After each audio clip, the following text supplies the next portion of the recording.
हमारा पहला क्वेश्चन है, एक स्थायी चुंबक देशधारा मोटर में चाल नियंत्रण की जाती है या जो गति होती है उसको नियंत्रण किया जाता है किस प्रकार से? फील्ड प्रतिरोध नियंत्रण से या आर्मेचर प्रतिरोध नियंत्रण से या पर्दाय की जो वोल्टता होती है उसके नियंत्रण से या उपरोक्त सभी से? कौन सा आंसर होगा? एक स्थायी चुंबक देशधारा मोटर में चाल नियंत्रण की जाती है किस प्रकार से की जाती है? जल्दी से आंसर टाइप कर दीजिए कमेंट बॉक्स में, जिसको भी जैसा भी आता है। एक परमानेंट मैग्नेट डीसी मोटर में जो चाल होती है उसको कैसे नियंत्रण किया जाता है? बहुत से कैंडिडेट्स का जवाब बिल्कुल सही है। तो दोस्तों इसका आंसर हो जाएगा बी, यानी आर्मेचर प्रतिरोध नियंत्रण से, यानी बी आंसर हो जाएगा इसका। ये भी इंपॉर्टेंट क्वेश्चन है आप सभी के लिए। यानी एक स्थायी चुंबक जो देशधारा मोटर होती है उसकी चाल को कैसे नियंत्रण करते हैं? आर्मेचर प्रतिरोध, जो आर्मेचर होता है उसके प्रतिरोध के नियंत्रण के द्वारा। अगला हमारा क्वेश्चन 2 नंबर, इसके आंसर बता दीजिए। देशधारा मोटर पर भार बढ़ाने से चाल होती है उसके ऊपर क्या प्रभाव पड़ता है? थोड़ी बढ़ती है या थोड़ी घटती है या स्थिर रहती है या भार के समान अनुपाती होती है? जैसा भी आता है कमेंट बॉक्स में टाइप कर दीजिए जल्दी से। डीसी शंट मोटर पर भार बढ़ाने से जो चाल होती है उसके ऊपर क्या प्रभाव पड़ता है? मोस्ट इम्पोर्टेंट क्वेश्चन है, जल्दी से बता दीजिए। हाँ तो दोस्तों इसका भी आंसर हो जाएगा बी, यानी थोड़ी घटती है। यानी डीसी शंट मोटर के बारे में बात की गई यहाँ पे, उसके ऊपर हम अगर भार बढ़ाएंगे या लोड है वो बढ़ा देंगे तो उसकी जो स्पीड है वो थोड़ी घट जाती है। अगला हमारा क्वेश्चन है 3 नंबर, इसका आंसर बताइए जल्दी से, जिसको भी आंसर पता है। एक वास्तविक परिणामीत्र या ट्रांसफार्मर बोल सकते हैं, तो उसमें शून्य भार धारा पर्याय वोल्टता से लगभग पश्चिगामी होती है। 30 डिग्री 85 डिग्री या 45 डिग्री या 65 डिग्री? कौन सा आंसर होगा?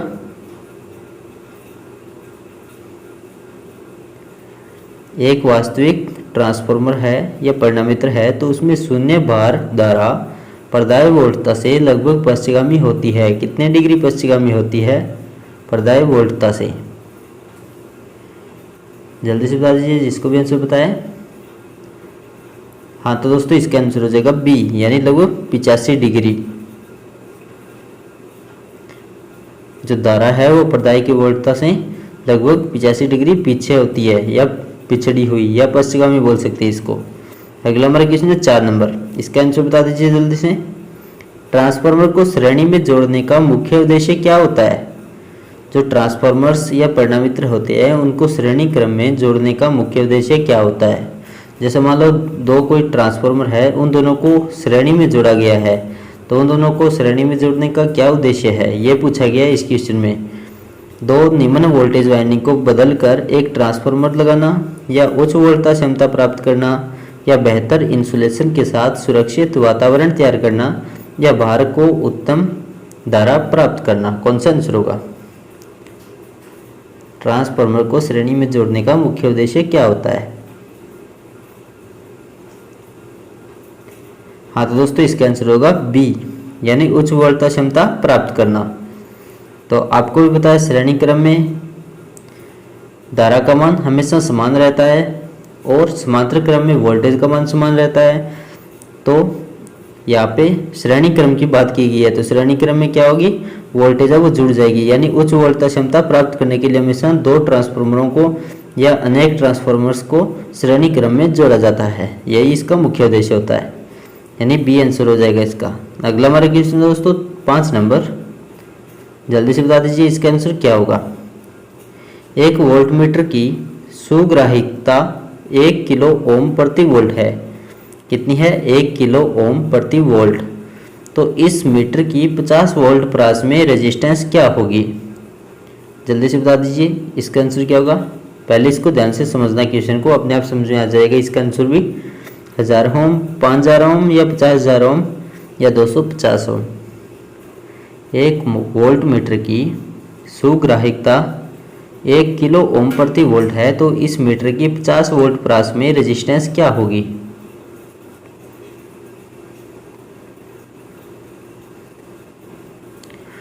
चलिए दोस्तों मैं बता देता हूँ, यानी यहाँ पे क्या दे रखा है 1 किलो ओम प्रति वोल्ट। यानी 1 वोल्ट बराबर कितना है, 1 वोल्ट बराबर हो जाएगा 1000 ओम। किलो को हजार ही बोला जाता है। और यहाँ पे बात की गई है 50 वोल्ट पर, यानी 50 वोल्ट पर कितनी होगी, तो 50 को 1000 से मल्टीप्लाई कर देंगे, इसका आंसर आ जाएगा सी, यानी 50,000 ओम।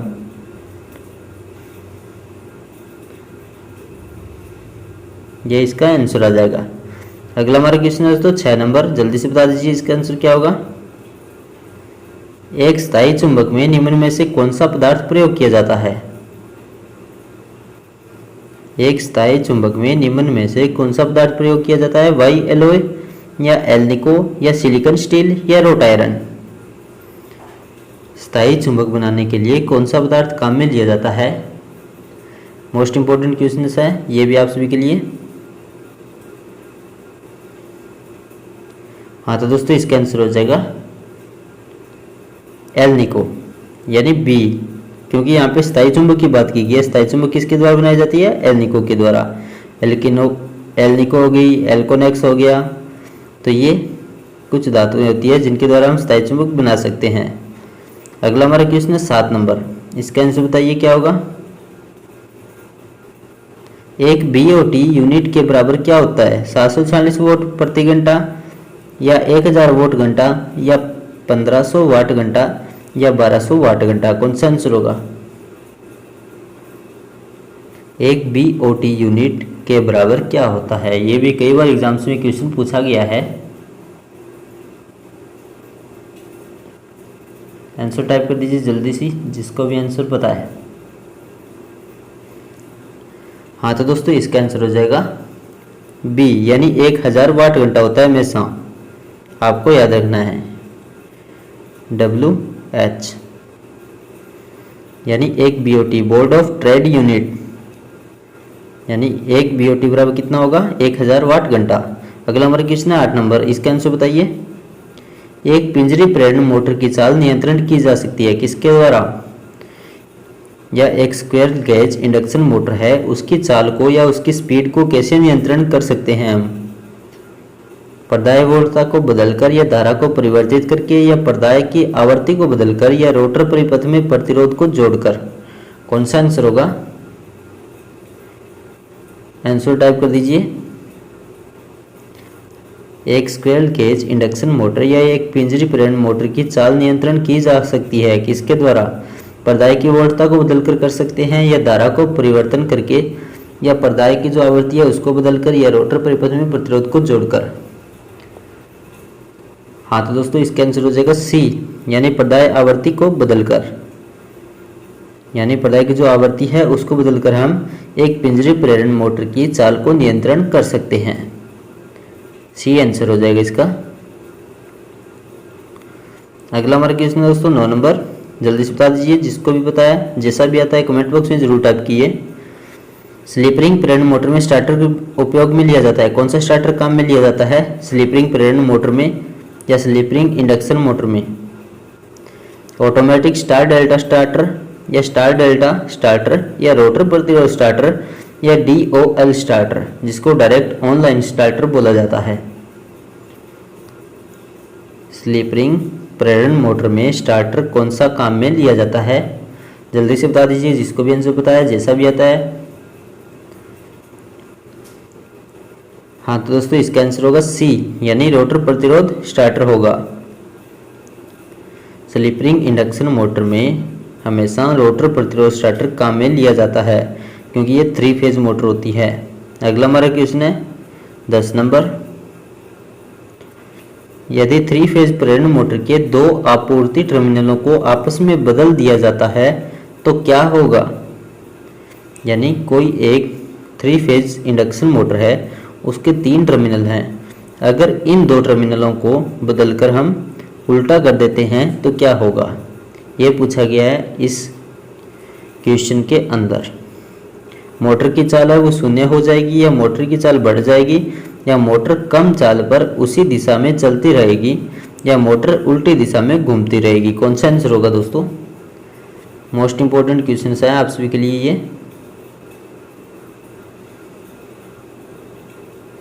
जल्दी से बता दीजिए, जिसको भी आंसर बताया। बहुत सारे कैंडिडेट्स का जवाब बिल्कुल सही आ रहा है।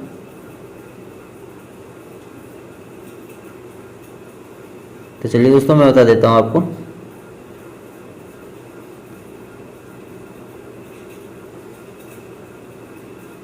इसका आंसर होगा डी, यानी मोटर वो उल्टी दिशा में घूमती रहेगी, यानी चाल है वो बदल जाएगी, क्योंकि 3 फेज प्रेरण मोटर है उसके 2 टर्मिनल यानी 3 टर्मिनल होते हैं। एक होता है RYB, यानी तीनों टर्मिनलों का कलर कोड होता है RYB बोल सकते हैं हम इनको, या RYB के नाम से जाना जाता है। तो उनमें से हम जैसे मान लो कोई भी टर्मिनल है, या RY मान लीजिए या YB मान लीजिए, उन दोनों को आपस में बदल देते हैं तो मोटर की जो घुमाव दिशा है वो बदल जाएगी, यानी मोटर उल्टी दिशा में घूमनी स्टार्ट हो जाएगी। अगला हमारा क्वेश्चन दोस्तों 11 नंबर, इसका आंसर बताइए। 3 कला प्रेरण मोटर सामान्यतः प्रचालित होता है 0.8 पावर फैक्टर अग्रता पर या अग्रगामी पर, या 0.8 पावर फैक्टर पश्चता पर जिसको पश्चगामी बोला जाता है, या इकाई पावर फैक्टर पर, या बहुत कम पावर फैक्टर पर। कौन सा आंसर होगा इनमें से, जल्दी से बता दीजिए। 3 फेज इंडक्शन मोटर सामान्यतः प्रचालित होती है। 3 फेज इंडक्शन मोटर किस पावर फैक्टर पर प्रचालित होती है, ये इस क्वेश्चन में पूछा गया है। जल्दी से बता दीजिए, जिसको भी जैसा भी आता है कमेंट बॉक्स में टाइप कर दीजिए।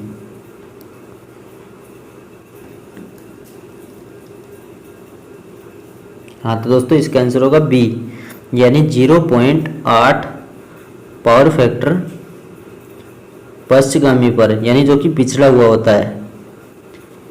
पश्चता का मतलब हो गया पिछड़ा हुआ या पश्चगामी।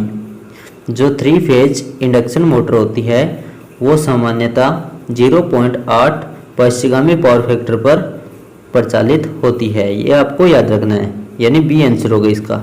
अगला हमारा क्वेश्चन है 12 नंबर, इसका आंसर बताइए। फेज बाउंड प्रेरण मोटर का ब्रश है वो किस चीज का बना होता है, या कौन सी धातु का बना होता है, डलवा लोहे का, तांबर का, या कार्बन का, या स्टील का।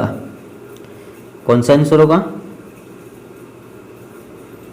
फेज बाउंड प्रेरण मोटर या इंडक्शन मोटर का जो ब्रश होते हैं वो किस चीज के बने हुए होते हैं, डलवा लोहे के, या तांबर के, कार्बन के, या स्टील के। बहुत सारे कैंडिडेट्स का जवाब बिल्कुल सही आ रहा है।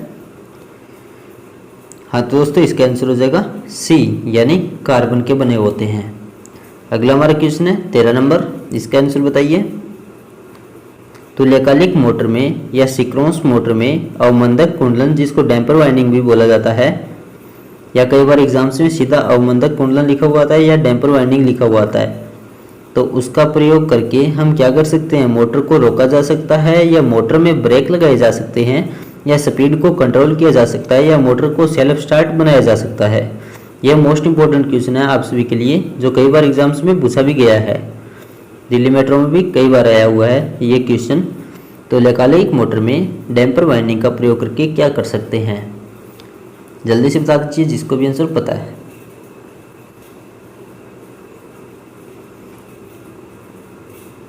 हाँ तो दोस्तों इसका आंसर होगा डी। बहुत सारे कैंडिडेट्स का जवाब बिल्कुल सही है, यानी मोटर को सेल्फ स्टार्ट बनाया जा सकता है जो सिंक्रोनस मोटर होती है उसके अंदर डैम्पर वाइंडिंग का प्रयोग करके। अगला हमारा क्वेश्चन है 14 नंबर, इसका आंसर बता दीजिए जिसको भी पता है। एक अर्धचालक डायोड की अवस्था का परीक्षण है वो किसके द्वारा किया जाता है, एमीटर के द्वारा, वोल्टमीटर के द्वारा, मल्टीमीटर के द्वारा, या लाइन टेस्टर के द्वारा। कौन सा आंसर होगा, जल्दी से बता दीजिए जिसको भी आंसर पता है। एक अर्धचालक डायोड की अवस्था का परीक्षण है वो किसके द्वारा किया जाता है, कौन से मीटर के द्वारा किया जाता है, या जांच भी बोल सकते हैं, यानी अवस्था की जांच किसके द्वारा की जाती है।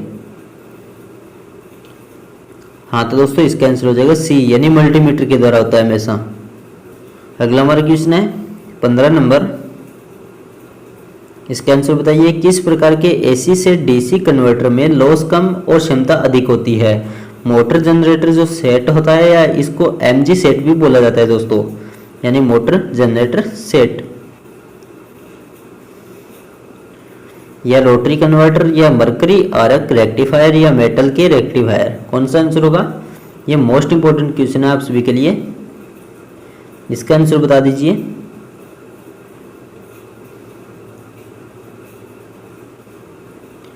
किस प्रकार के एसी से डीसी कन्वर्टर में लॉस कम और क्षमता अधिक होती है, यानी एसी विद्युत को डीसी में बदलता है। कौन सा होगा इनमें से आंसर। हाँ तो दोस्तों इसका आंसर हो जाएगा डी, यानी मेटल रेक्टिफायर होते हैं जिनके अंदर लॉस कम और क्षमता अधिक होती है, यानी सबसे ज़्यादा शुद्ध एसी को डीसी में कौन कन्वर्ट करता है, वो होते हैं दोस्तों मेटल रेक्टिफायर।